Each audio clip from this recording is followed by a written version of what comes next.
Assalamualaikum dan selamat sejahtera. Saya Muhammad Arash bin Arifin bersama dengan rakan saya iaitu Muhammad Ashraf bin Zainal sebagai wakil kumpulan 1 ingin melakukan pembentangan mengenai bahan turapan jalan, bahan turapan lapisan jalan, California Bearing Ratio CBR test, campuran reka bentuk konkrit asfalt dan bahan campuran bitumen.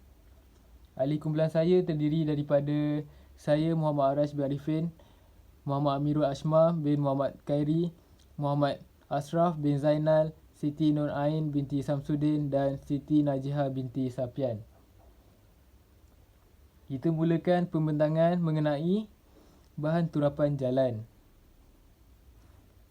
Contoh bahan turapan jalan yang pertama ialah asfalt konkrit iaitu campuran antara agregat tergrade bersuhu 150 darjah Celsius dan bitumen. Agregat tergrade baik ialah campuran agregat pelbagai saiz iaitu bersaiz kasar dan halus, manakala bitumen merupakan bahan yang bertindak sebagai pengikat antara agregat supaya lebih stabil dan kuat. Ia terbagi kepada dua jenis iaitu macadam dan campuran konkrit asfalt panas atau juga dikenali sebagai asfalt. Jenis ni kita klasifikasikan kepada tiga iaitu coarse, jalan berat dan jalan ringan. Okey, kita akan go through satu persatu jenis asfalt konkrit dan yang pertama ialah macadam.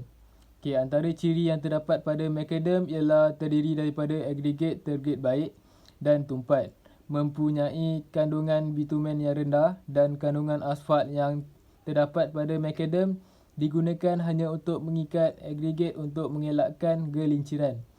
Selain itu, struktur agregat berfungsi dalam menerima beban. Kos penggunaannya kebiasaannya murah, tetapi mempunyai kelemahan iaitu tidak tahan lama disebabkan mempunyai rongga atau liang. Oleh itu, kegunaannya sesuai untuk kegunaan di jalan yang ringan.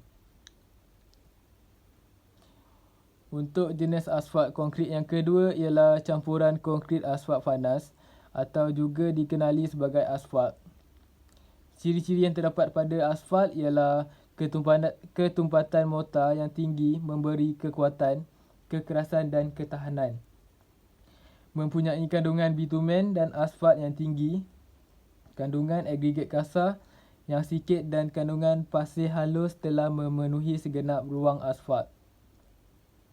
Beban yang diterima akan dihantar melalui struktur mortar dan kebiasaannya jenis ini digunakan untuk jalan yang berat. Okey, untuk next slide.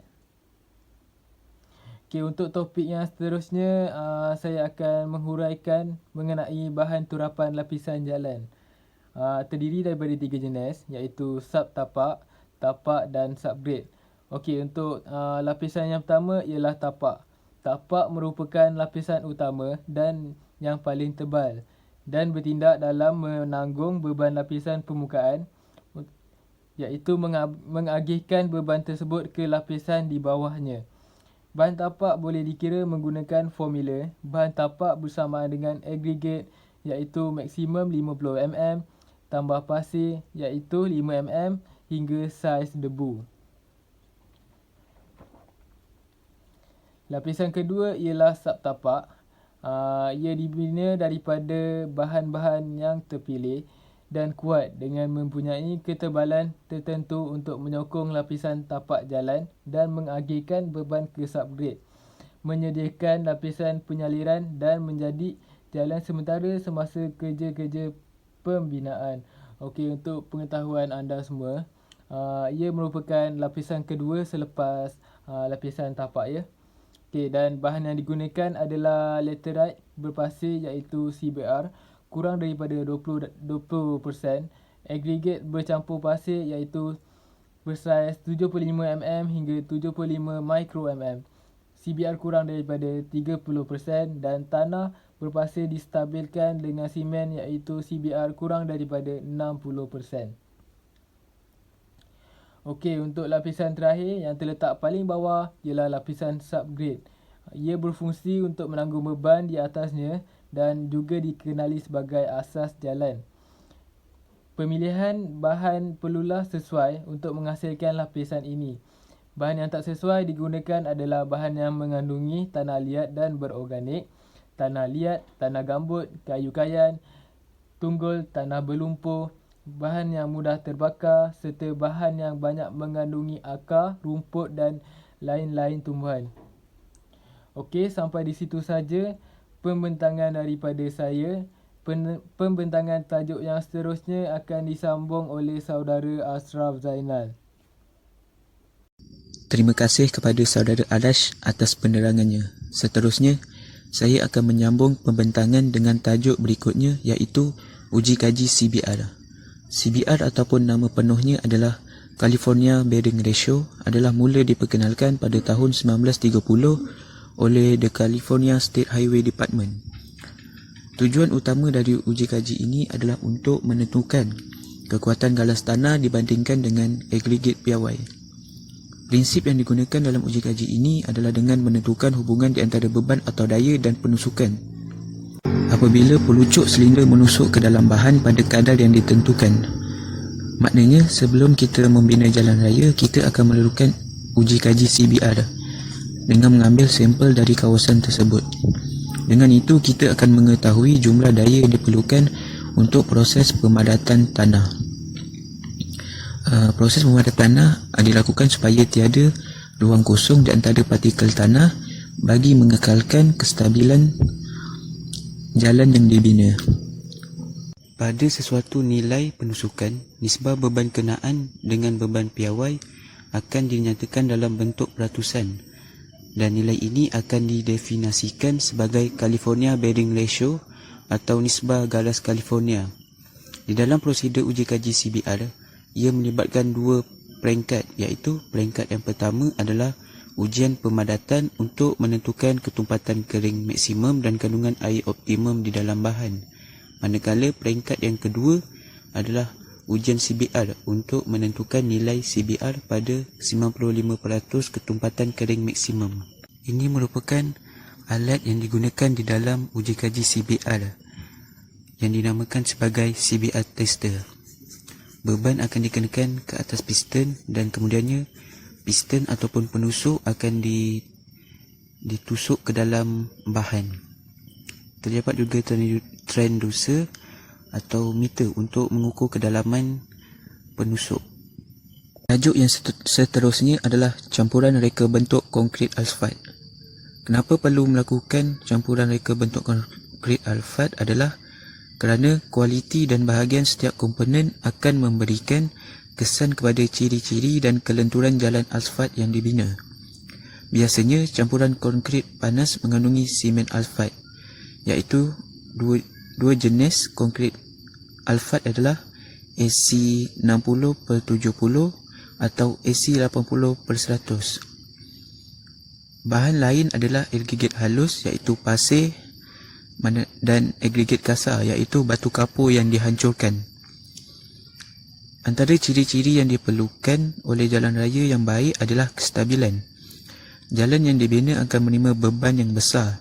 Oleh itu, jalan yang stabil akan mempunyai kekuatan yang mampu menanggung perubahan di bawah beban trafik. Gabungan bahan agregat yang bergabung dengan ikatan asfalt akan memberikan kekuatan pada jalan raya. Ciri yang kedua adalah rintangan gelincir. Jalan yang dibina perlu mampu menyediakan permukaan yang tidak gelincir pada jangka masa yang lama, terutamanya pada cuaca hujan. Jalan akan menjadi licin dan akan menyebabkan kemalangan.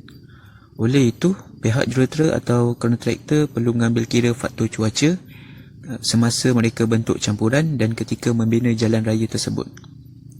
Antara penyebab mengapa permukaan jalan raya menjadi licin adalah pertama, pavement bleeding dan aggregate polishing. Ciri-ciri yang ketiga adalah kelenturan. Jalan raya perlu mempunyai rintangan terhadap perpecahan sama ada kerosakan asfalt atau kemusnahan mekanikal pada agregat. Kerosakan ini boleh disebabkan oleh jalan yang tidak cukup kuat untuk menampung beban atau daya yang besar. Manakala ciri yang keempat adalah flexibility.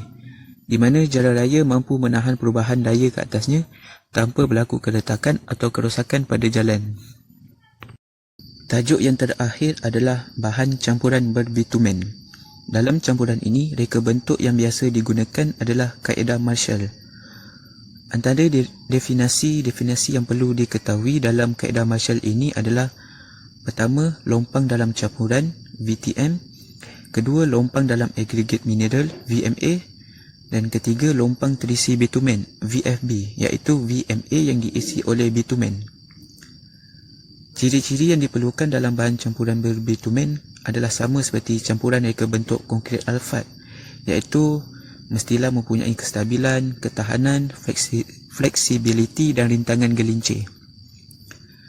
Seterusnya adalah prosedur-prosedur yang terlibat dalam reka bentuk kaedah Marshall. Pertama sekali, bermula dengan pemilihan agregat dan bitumen, pemilihan penggradan, pembahagian agregat, penentuan SG gabungan agregat dan penentuan suhu bancuhan dan pemadatan, di mana suhu yang ditetapkan adalah 160 darjah Celsius dan 145 darjah Celsius. Prosedur seterusnya adalah penyediaan spesimen terpadat dengan sekurang-kurangnya 3 sampel setiap kandungan bitumen. Langkah seterusnya adalah penentuan graviti tentu spesimen, menentukan ujian kestabilan dan aliran. Hitungan ciri-ciri Marshall dan akhir sekali adalah pemilihan kandungan bitumen optimum, iaitu OBC. Langkah-langkah untuk mendapatkan kandungan bitumen optimum OBC. Langkah pertama adalah kita akan memplotkan graf-graf yang terlibat. Terdapat 5 graf yang perlu diplotkan, iaitu: pertama, graf ketumpatan melawan kandungan bitumen; graf kedua, graf kestabilan melawan kandungan bitumen; graf ketiga, graf aliran melawan kandungan bitumen; graf keempat, graf VTM melawan kandungan bitumen; dan graf yang kelima, graf VFB melawan kandungan bitumen.